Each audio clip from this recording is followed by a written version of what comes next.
If you've been involved in internet marketing for any amount of time at all, then you're very well aware of the constant barrage of gimmicks that come your way. Every so-called guru has a new secret formula for making money. Amazingly enough, they manage to come up with new secret formulas on a regular basis, quickly asking you to forget about the old secret formula they just sold you and move on to their next shiny object. That's how they make their money. But the reality is that there is no secret formula for making money, online or off. There is a formula though, and it's a really simple one. Step 1, find a problem that needs to be solved. Step 2, find or create a solution to the problem. Step 3, offer the solution to the people with the problem. Sounds simple and logical, right? Well, it is. That's the fundamental formula for all business done in the entire world. So let's talk about each step just a little bit. Step 1, find a problem that needs to be solved. Look, everybody's got problems. All you have to do is look around the world today. We've got problems galore. But when you're looking to create a business, you're not looking for just any kind of problem. You need to find a problem that can be solved by you. And not just any kind of solvable problem either.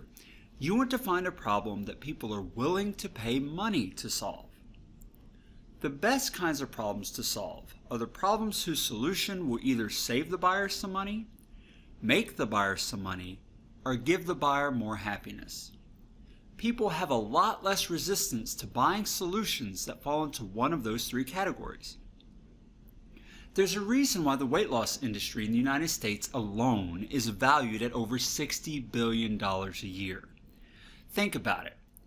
People need to lose weight because it's better for their health and helps them feel good about themselves.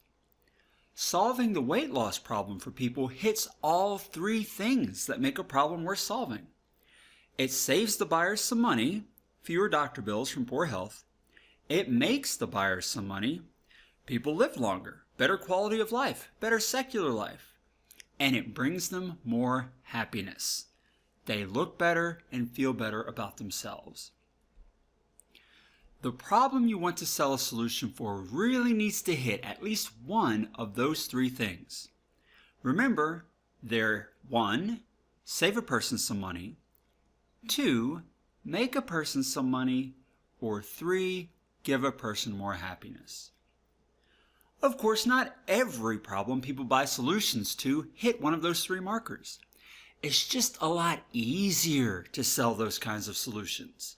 So I recommend, especially when you're starting out, focusing on problems whose solutions fall into at least one of those three categories. Where can you discover problems people are having? One great place is at forums and discussion boards for the market you're looking to get into. Whether it's weight loss, home improvement, travel, internet marketing, or whatever, there are tons of discussion boards and forums where people routinely go looking for solutions to their problems. If you hang out in those places, you'll become intimately familiar with the kinds of problems people in your market are facing. If one of those problems falls into at least one of the three categories we've discussed, you've got a problem worth solving. That brings us to step 2. Find or create a solution to the problem. So you found a problem that, when solved, would make or save people money or make them happier. The next step is actually implementing the solution to that problem. There are 2 ways to go about solving the problem. 1, you can find a solution that already exists and sell that solution. Or 2, you can create the solution yourself. There are pros and cons to both methods. Using an existing solution is easy because you can use an affiliate link, refer your visitors to the solution, and get a commission when they buy. There's no investment to have the product created. There's very little loss to you if it fails to sell. You don't have to write the sales letter. You don't have to manage the customer. You don't do support. It's easy. And those are definite pros, especially when you're first starting out.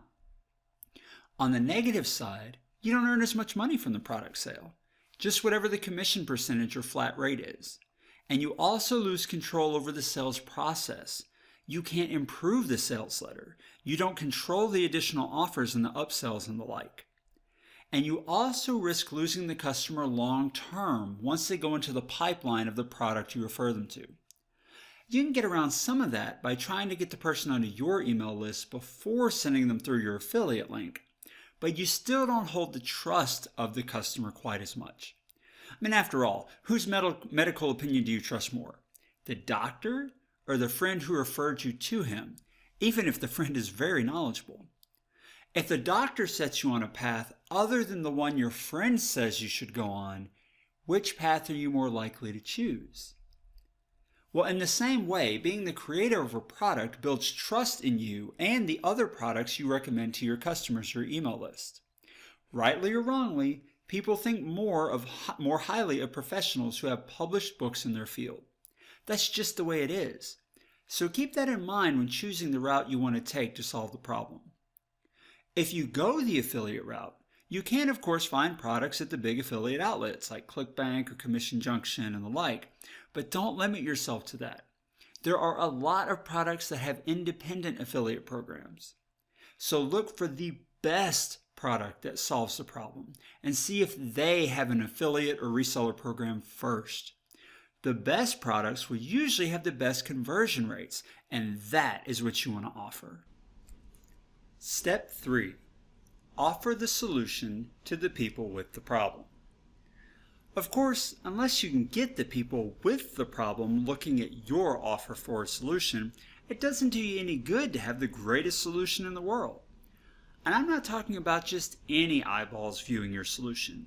You need to target your customers. For instance, if you were selling term life insurance in only the state of Connecticut, should you try to rank number 1 in Google for the phrase life insurance or number 1 for the phrase term life insurance Connecticut? Let me tell you, the time, effort, and money involved in ranking for the broad phrase life insurance would be huge. You would need a massive team of people working on your behalf to make that happen, and you would have to have an incredible budget to see that come to reality. But all you offer is term life insurance in the state of Connecticut. So even if you could rank for that broad, high traffic phrase, only a very small number of your visitors would need what you're selling. On the other hand, it's much easier comparatively to rank for the term life insurance Connecticut, and every single one of your visitors would need exactly what you're selling when clicking through from Google on that phrase. So when it comes to traffic sources, it's often better to think small than it is to think big. Small means targeted, and targeted visitors mean high conversion rates and less time and money spent acquiring new sales. The same is true with pay-per-click traffic like AdWords or Facebook. Narrowing your audience to only those who really need your product will save you a lot of money, both because the clicks will be cheaper because of low demand, and also because your conversion rate will be much higher due to that better targeting. There are, of course, other sources of traffic too. Driving visitors from YouTube videos or articles posted to related authority sites can also bring traffic to your offer. But it has to be targeted or you're wasting your efforts. And at the very least, you're not using your time very efficiently. So to recap, running a successful business, online or off, is a simple 3-step formula. Step 1, find a problem that needs to be solved. Step 2, find or create a solution to the problem. Step 3, offer the solution to the people with the problem. Notice that I said it's simple. I didn't say it was easy. It's not easy. It takes time, effort, skill, and training to know how to accomplish each step in the most effective, productive way possible. And that is what we are here to give you. So please feel free to ask any questions you have about this basic business principles video. Once you're comfortable with the information presented, then you can move on to the next step. We're here to help you. I'm John Leger saying, here's to your success.